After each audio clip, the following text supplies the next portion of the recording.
St. Bartholomew's Church, recipient of this year's National Football League Foundation Bill Denny Award. Today we'll see part of a Sports Talk interview in which Monsignor Kelly talks to John Magliero about his lifelong commitment to promoting sports in the community. Also this week, we'll take a final look at the library's Art Goes Public program, today featuring airbrush artist Keith Jones. Our regular features will include Health Facts with Ken Shalhoub, investigating oral bacteria, a Kids Comments book review from Billy Cohn, consumer information about recent FDA rulings on the drug DHEA, and our Township Council review, all coming up on This Week in East Brunswick. But first, here's a look at next week's Channel 8 schedule.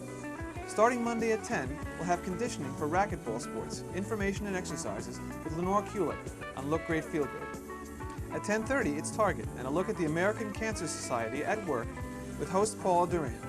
Tuesday evening at 7:30, we again focus on health matters as Ken Shalhoub learns about cancer care at home on Let's Talk Health.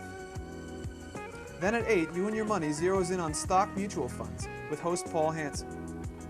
Wednesday evening at 7:30, Dr. Joseph Sweeney visits the high school for a look at a unique approach to child care education. Followed at 8 by a special 1.5-hour program on the proposed realignment of Riders Lane, including a presentation by the Township Planning Department outlining background information and several possible options for the new road. This will be followed by a discussion led by Rana Sutow of the Sentinel with Mayor William Fox and Planning and Community Development Director Bill Tanner. And we'll be back next Thursday at 7 and 8 with more information and local news on This Week in East Brunswick. Monsignor Morgan Kelly of St. Bartholomew's Church in East Brunswick was recently selected as this year's recipient of an award from the Bill Denny chapter of the National Football League Foundation. This in recognition of his work with youth athletics. Sports Talk host John Magliero interviewed Monsignor Kelly for an upcoming show. Monsignor, I want to start off by, first of all, talking about the award that you recently received from the Bill Denny chapter of the National Football League Foundation. First of all, tell me a little bit about your reaction when you were notified that you were the recipient. Well, I can't tell you how enthusiastic I was, first of all, because 2 years before I had been there with Drew Pearson, who received it. And when they called me or wrote me, I said, in the same company with Drew Pearson, I just can't believe it. And that was in my mind. I was so really enthusiastic, and it was such a pleasure to be thought of in that particular way. Because, as you know, my whole life has been tied up with sports and athletics and helping and so forth. And as I told them that day, Drew Pearson, when he spoke that particular afternoon, when he received the award, he said that he felt he had to give something back. And that had always been my philosophy in life, because the first or great basketball coach I had, Professor Blood, was in the Hall of Fame, and he has the record of 159 straight high school basketball games at Passaic.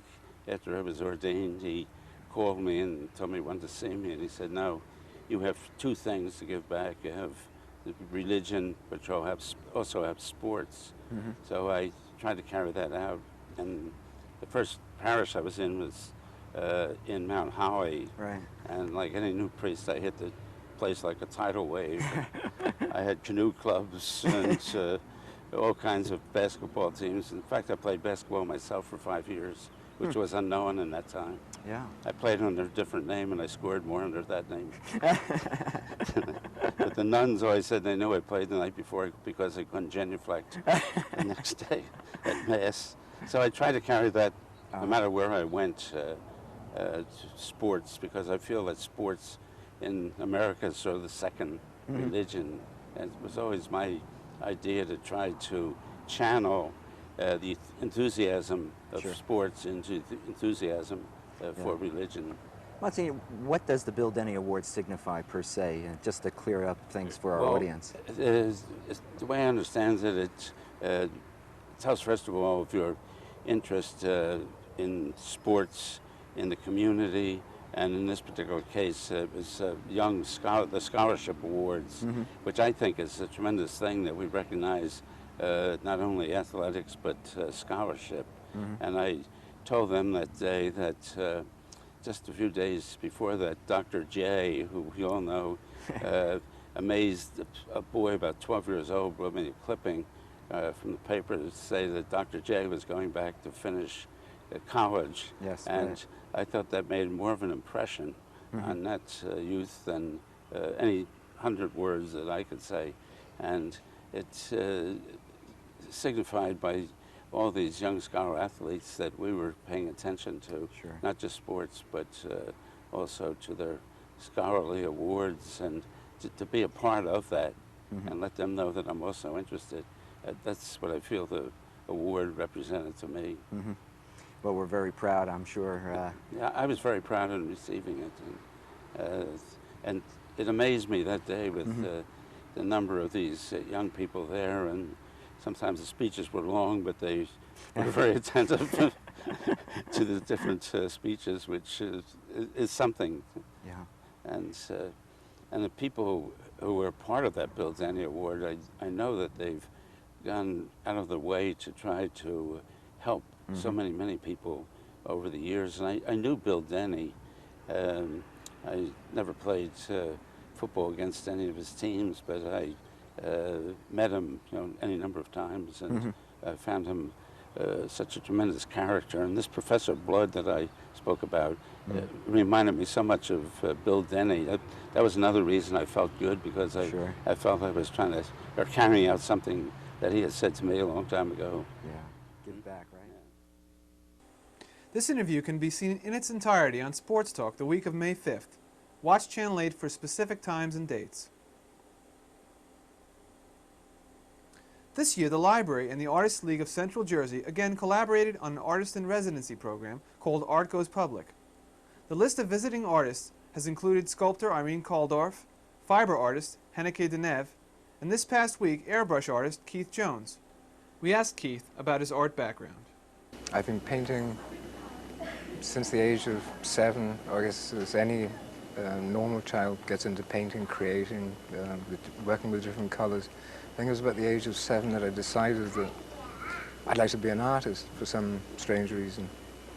I haven't had very much formal art training, although I have attended some art schools, but it's pretty much been an effort on my own part, aiming at some perfection, perfecting a technique, and just taking the general direction that I've taken with realism in painting. And for a while I attended classes in London, the Camden Art Centre, and about the only other formal sort of training that I've had has been at Rutgers University, where I got a BA. The airbrush, I use it because of the effect I can create with a softer rendering with color. It makes, there's some things you can do that they're almost comparable with an airbrush and by working with a regular paintbrush. But the airbrush can make certain tasks a little simpler. For instance, some of the colors that the artist can work with, some of them are mixed with quantities of gum arabic.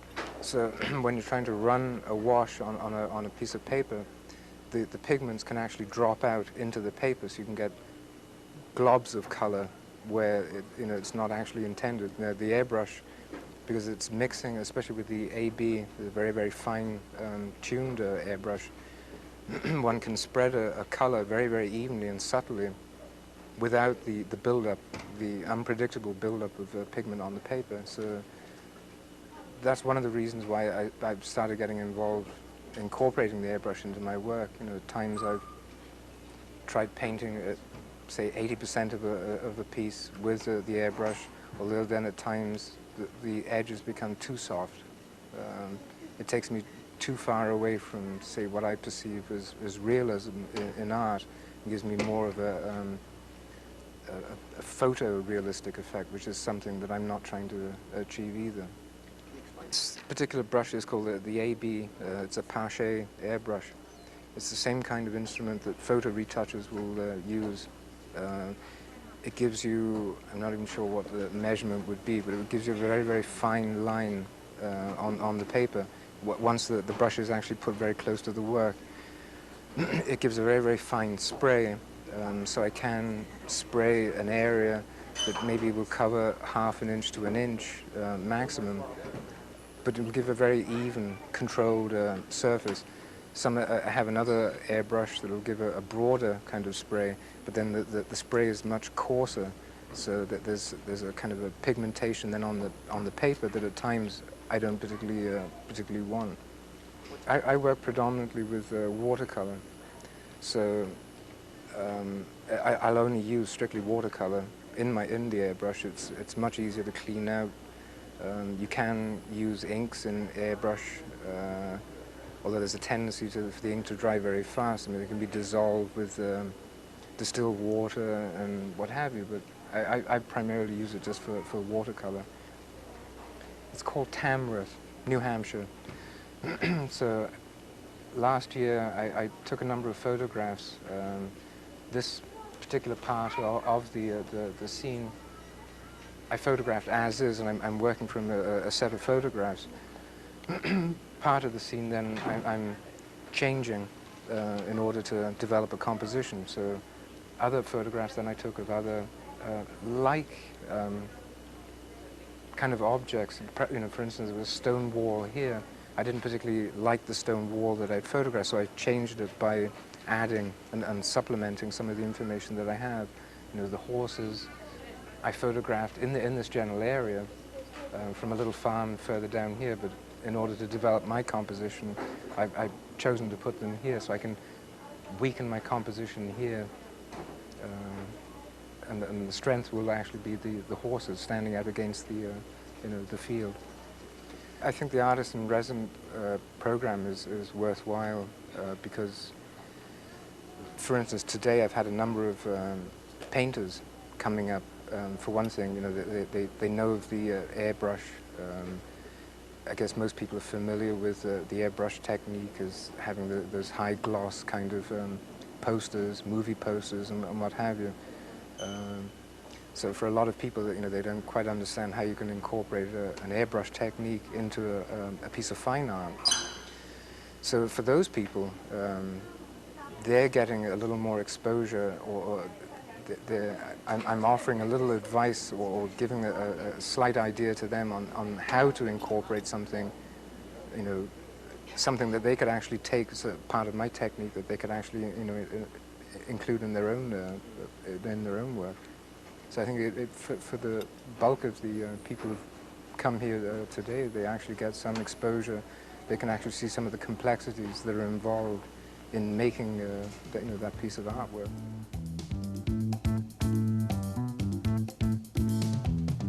Oral bacteria. Husbands and wives may be sharing more than they think. Research from Emory University in Atlanta indicates that spouses show a close match in the types of oral bacteria associated with periodontal disease.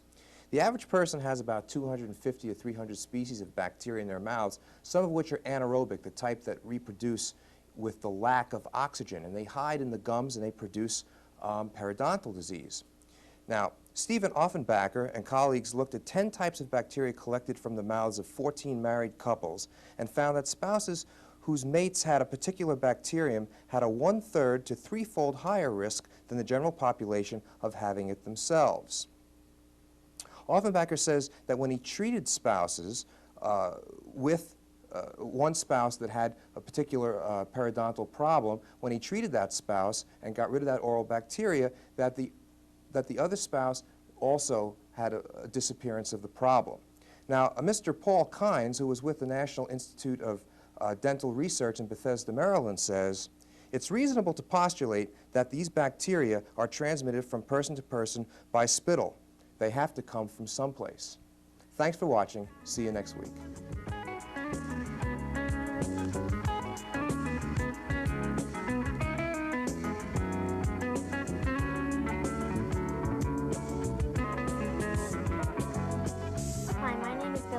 I'll be reviewing The Secret Life of the Underwear Champ by Betty Mile, illustrated by Dan Jones.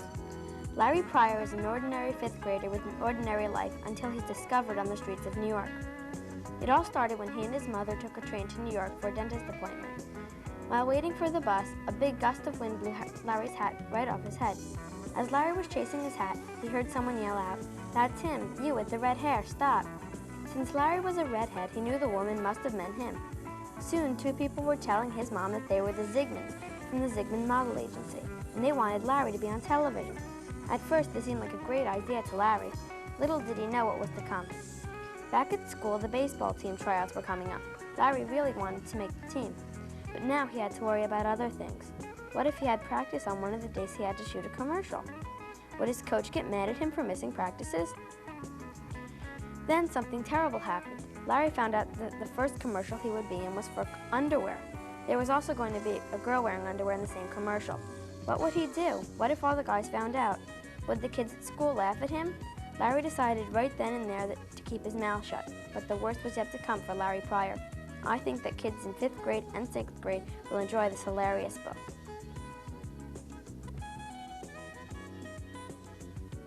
Hello, and welcome to Consumer Aware. I'm Adrienne Eisner of the East Brunswick Consumer Affairs Office. Today we are bringing you an announcement from the Food and Drug Administration.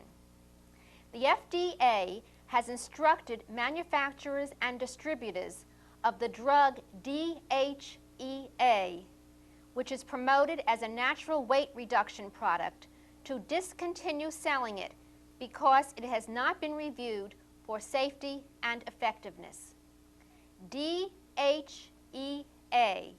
is a steroidal hormone which has been sold nationwide without prescription in retail stores and through malls for the purpose of weight management and prolonging life. It has been promoted in recently popular books on extending human life, but no evidence has been submitted to the Food and Drug Administration which substantiates those claims. The FDA is informing makers and distributors that DHEA is an unapproved new drug and that they must stop selling it and must provide the FDA with information about its manufacture and distribution.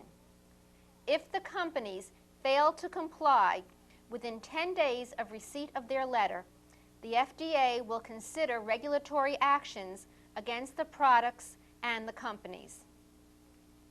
The Food and Drug Administration has had few adverse reaction reports on the drug, but said that the risks from long-term use are still unknown.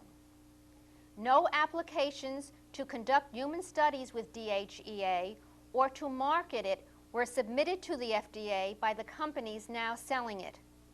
The substance is considered a drug because under the Federal Food, Drug, and Cosmetic Act, a substance that is offered for a non-food purpose and that is intended or advertised to affect the body's normal functions is classified as a drug. All new drugs require pre-market approval. If you have any questions about DHEA or the Food and Drug Administration, please contact us at the East Brunswick Consumer Affairs Office. We are open Monday through Friday, 9 a.m. until 5 p.m. Our telephone number is 390-6954. Thank you for joining me on Consumer Aware. At this week's Township Council meeting, the Council adopted an ordinance raising parking rates at the Park and Ride facility for non-residents. The new non-resident fee is $20 per month. Township residents will continue to pay $10 per month. Finance Director L. Mason Neely stressed the fact that parking for residents will take priority. We're primarily here to deal with commuters that depend upon this for their livelihood, and that's what we're looking for, and primarily East Brunswick residents. To the extent that East Brunswick takes up all the permitted spaces, non-residents will not get a permit. And if a non-resident has a permit and there's a request by a resident, the following month one of the last purchased non-resident will be dropped and a resident will have a permit. So we're going to show a preference to residents. The ordinance was passed by a 4-to-1 vote, with Councilman Russell Walker dissenting. He said he would not support the new fee because it was still not high enough. The other council members agreed. Council President Jerry O'Connor explained his reason for voting yes. We exclude out-of-town resident parking altogether, and I've made this known to other council members before, but this certainly is a step in the right direction. And if we all feel the way I do and Mr. Walker does and we defeat it, then we've gotten nowhere. So I'll move along with this.